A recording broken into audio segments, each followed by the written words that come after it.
Little Witch Academia is about Akko, a young girl who, years ago, went to a magic show by a witch called Shiny Chariot and was absolutely wowed. She had never seen anything like it, and that was what made her decide that she too wanted to be a witch. After that, Shiny Chariot disappeared, but Akko never let go of that wish to become a witch. And so, now, 10 years later, we join her as she got accepted into Luna Nova, the magic academy Shiny Chariot once came from. We see her misadventures as she navigates the new daily life in this almost Hogwarts-like magic school. We see their magic lessons. Yes, one of them is broom riding for the new students, where they get taught how to ride a flying broom, and how Akko deals with learning all this new stuff.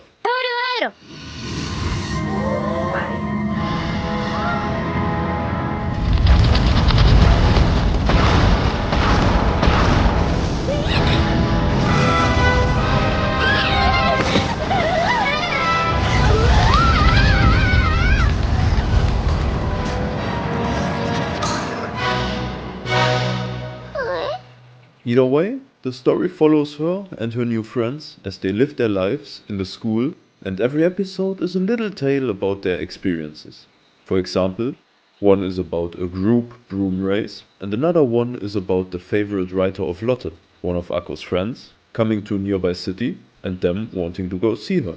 During all of this, Akko keeps following the footsteps of Shiny Chariot, trying to find her while also, obviously, learning magic. She gets faced with her own limitations and learns to overcome and accept them step by step. All of this happens while she's trying to learn magic and revitalize it, because many in the world see it as something outdated or antique that has no value. へえ、魔法はまだ役に立つと。もちろん。例えばどんな風に？例えばメタモールピーポッシ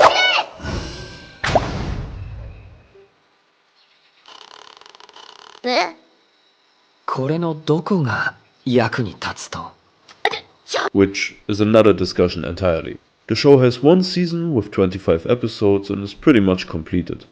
Though there is a movie and an OVA that came before the show, and I assume they are the same story, just heavily reduced. So, who is the show about?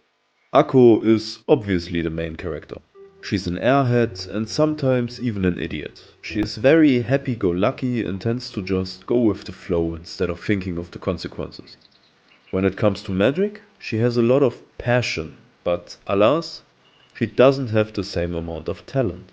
She bumbles around and screws up even basic spells, but she is improving. However, we never really see her practice unless it's right before a test or the like, which irked me a bit. Well, a lot actually. She holds strong to her will even when others don't believe in her, but of course, she wants acceptance. She wants to be talented and respected. So when she acts before thinking, it's very in character for her, even though it's unreasonable. Well, it's childish, and they are children. Susie is the gloomy and at first introverted seeming alchemist. In the beginning she's not so enamored with Akko, because she's loud and energetic, but after getting closer to each other, they become good friends.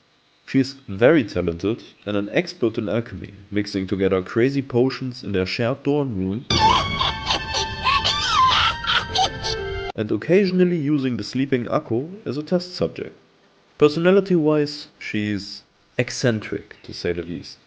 She loves mushrooms, and her main reason for going to Luna Nova at all was to find a specific mushroom you can only find in a forest near the school. But after her adventure with Akko, she decided that staying might be fun, so she stayed. Lotte is the type of girl that's unremarkable and as a result ends up invisible. She's a nice and kind girl, but more quiet. She just doesn't have much of a presence. She came from a family of magicians who own a magic tool store, so she had exposure to magic from childhood. She grew up around books and spirits, so she has book smarts and learned the language of spirits. Because she's a witch, she was singled out and bullied by other kids, which just shows that kids are by nature stupid. Why would you bully a witch? What if she gets annoyed and just curses you? Her reason for going to Luna Nova is to get the license needed for taking over her family's magic tool store. And the last main character is Diana. As a descendant of a witch clan with hundreds of years of experience, she is already privileged. But add to that her massive talent, hailed as the best in hundreds of years, and you have a situation that almost guarantees an arrogant douche. But surprisingly, she's rather grounded, even if she carries herself in an aloof manner. She's willing to help others and actually earns herself the praise she gets. Her dedication to learning and rejuvenating magic is as strong as Akko's, but where Akko has passion, Diana has a diligent discipline. And these are just the most important characters. There are still their other friends, the teachers, and the love interest, question mark. In general, it has a rather simple style, but it doesn't mean that the show doesn't look good. What the show lacks in character design details, it makes up with background and animation quality. 太陽じゃな体中の血が干上がるような罰を罰当番をしながらじっくり決めたらいかが Many shots you could just glaze over are instead animated and they look high quality, adding a lot of life to the show. Things that could easily be off-screen are animated constantly, like them getting into a car. They could have just not shown that since it was obvious they are getting in a car, but they did show it. The intro is nice to look at and very atmospheric. It's well animated and completely spoiler free, so you can watch that without any issues. The outro is a bit like a fairy tale book and thus equally stylized. Either way, I think the music for both is very much fitting, atmosphere and feeling wise. Both are spoiler free and you can watch them or skip them as you like. You won't get spoiled and you won't miss anything seriously important.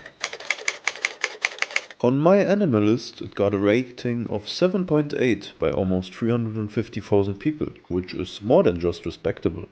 And as for the reviews, in total it has 191 of them. 158 of them are recommendations, 19 are mixed feelings, and the remaining 14 are negative reviews.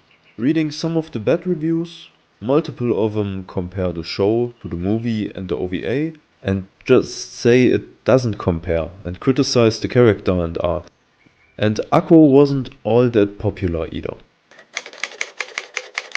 It was released in 2017 by Studio Trigger, and they made some stuff I actually know about, like Kill la Kill, Cyberpunk Edgerunners, and Darling in the Franxx. I would say they do good work generally. While this show may look a bit childish and cartoony, that doesn't decide its audience. With themes of passion, discrimination, lacking talent, and pursuing dreams even when it's hard, the show is a lot more mature than its art style would lead you to believe.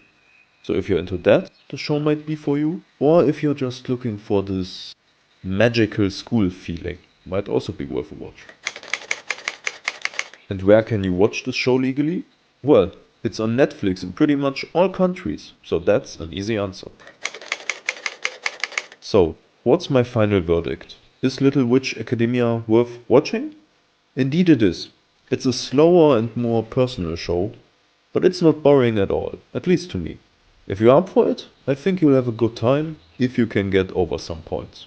And does it get a spot on my ranking? Well, I do like it and I'm unsure whether to replace Bakano. But today, no, it doesn't quite make the top 9 recommendation. And as for recommendations for similar shows, the first one is Flying Witch. A 15-year-old witch named Makoto moves to rural Aomori to continue her training. And the show is just her doing everyday stuff. Going to school, helping with the farm, drinking tea with ghosts, accidentally summoning whales. The usual. And the second one is A Place Further Than the Universe. 4 high school girls decide to ditch everything and go to Antarctica together. It sounds insane, and it feels quite like Akko who's chasing her impossible dream with her friends. Incredible friendship moments, tons of crying and laughing, the same follow your dumb childhood dream no matter what message, and it will have you feeling absolutely warm inside. You know, I actually watched Little Witch Academia before, years ago, during winter, and it was always like 4 AM, so my memory was pretty hazy. Either way, I hope you enjoyed the video if you've come this far, and you will leave a like and subscribe. I'll see you in the next one. Bam, bam.